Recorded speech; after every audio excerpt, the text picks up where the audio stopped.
Hi friends, நம்ம சேனலில் இன்றைக்கி சூப்பரான ஒரு காளான் பிரியாணி ரெசிபி தாங்க பார்க்க போகிறோம்.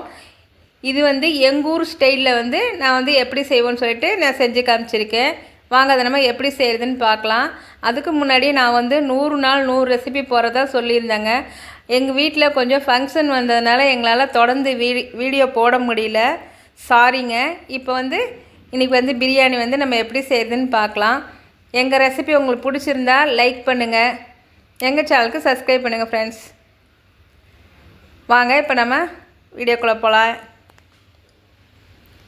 தக்காளி நான் 3 தக்காளி கட் பண்ணி எடுத்து வச்சுருக்கேங்க. இதுக்கு தேவையான இந்த சோம்பு, பட்டை, கிராம்பு அதெல்லாம் வச்சுருக்கோம். புதினா க்ளீன் பண்ணிவிட்டு எடுத்து வச்சுருக்கோம், ஒரு கைப்பிடி அளவு. சின்ன வெங்காயம் ஒரு 20 வெங்காயம் எடுத்து வச்சுருக்கேங்க. காளான் கழுவிட்டு கட் பண்ணி எடுத்து வச்சுருக்கோம். வாங்க இப்போ நம்ம எப்படி செய்கிறதுன்னு பார்க்கலாம். ஒரு மிக்ஸி ஜார் எடுத்துக்கோங்க, புதினா சேர்த்துக்கோங்க. நான் ஒரு கைப்பிடி அளவு வச்சுருக்கேன். அதில் பாதி அளவு நம்ம புதினா சேர்த்திக்கலாம், மீதி நமக்கு அப்படியே இருக்கட்டும். சோம்பு 1/2 ஸ்பூன் சேர்த்திக்கோங்க. கிராம்பு 2 சேர்த்திக்கோங்க. சின்ன வெங்காயம் சேர்த்துக்கோங்க. 20 சின்ன வெங்காயம் நான் சேர்த்திருக்கேன். காஞ்ச மிளகாய் 5 மிளகாய் சேர்த்திருக்கேங்க.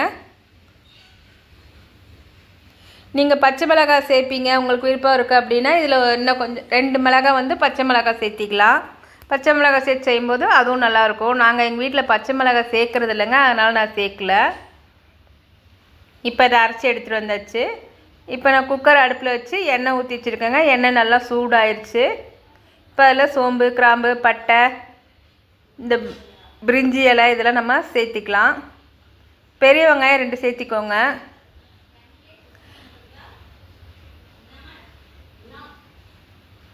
இப்போ வெங்காயம் நல்லா வதங்கட்டும். இப்போ அதில் கொஞ்சம் கருவேப்பிலை சேர்த்திக்கோங்க. சேர்த்திட்டு இப்போ நல்லா வெங்காயம் நல்லா வதங்கணுங்க, நல்லா வதக்கி விட்டுக்கலாம். இப்போ நல்லா வதங்கிருச்சு. இப்போ 2 ஸ்பூன் அளவு இஞ்சி பூண்டு பேஸ்ட் எடுத்துக்கோங்க. இப்போ நம்ம அரைச்சி வச்சுருக்கோம்ல புதினா, சின்ன வெங்காயம் அதெல்லாம் அதை நம்ம சேர்த்திக்கலாம்.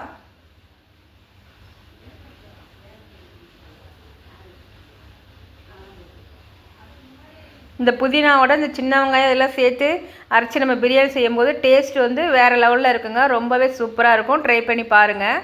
நான் தக்காளி சின்ன தக்காளியாக உள்ளது நான் 3 தக்காளி சேர்த்திருக்கேன். அதை இப்போ சேர்த்து நம்ம நல்லா வதக்கிக்கலாம்.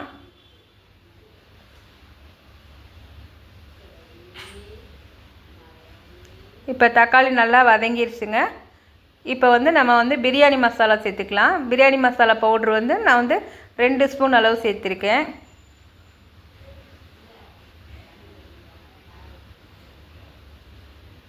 மஞ்சப்பொடி 1/4 ஸ்பூன் அளவு சேர்த்திக்கலாங்க. நான் இதில் ஃபுட் கலர்லாம் சேர்க்கல, அதுக்கு பதிலாக நான் மஞ்சப்பொடி தான் சேர்த்திருக்கேன்.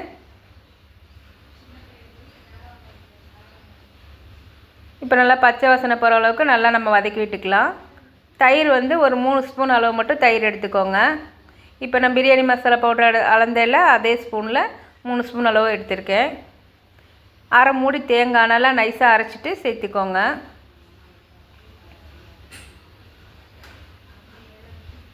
நல்லா ஒரு டைம் மிக்ஸ் பண்ணி விட்டுருங்க. இப்போ நான் கட் பண்ணி வச்சுருக்கேன் காளான் சேர்க்குறேங்க. நான் 200 கிராம் அளவு காளான் எடுத்திருக்கேன். இது இதில் நம்ம சேர்த்திக்கலாம். காளான் சேர்த்து நல்லா ஒரு டைம் வதக்கி விடுங்க.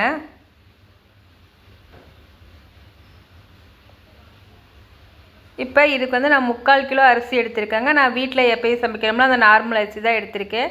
நீங்கள் எதுவும் எடுத்துக்கலாம், இல்லை பாஸ்மதி அரிசி சேர்த்துக்கு விருப்பம்னாலும் அதை நீங்கள் எடுத்துக்கலாம். நான் 3/4 கிலோ அரிசி சேர்த்துட்டு அதுக்கு தேவையான அளவு தண்ணி ஊற்றி வச்சுட்டேங்க. 1 பங்கு அரிசினா 2 பங்கு தண்ணி. நம்ம வீட்டில் எப்போயும் சாதம் அடிப்போம்ல அந்த கணக்கு தாங்க. ஃபஸ்ட்டு நம்ம மேலே புதினா சேர்த்துக்கலாம். கொத்தமல்லி இருந்துச்சுன்னா நீங்கள் கொத்தமல்லி சேர்த்துக்குங்க. புதினா கொத்தமல்லி இந்த மாதிரி லாஸ்ட்டாக நம்ம பச்சையை சேர்க்கும் பொழுது ரொம்பவே நல்லாயிருக்கும். நல்லா ஒரு டைம் கலந்து விட்டு மூடி வச்சிடலாங்க.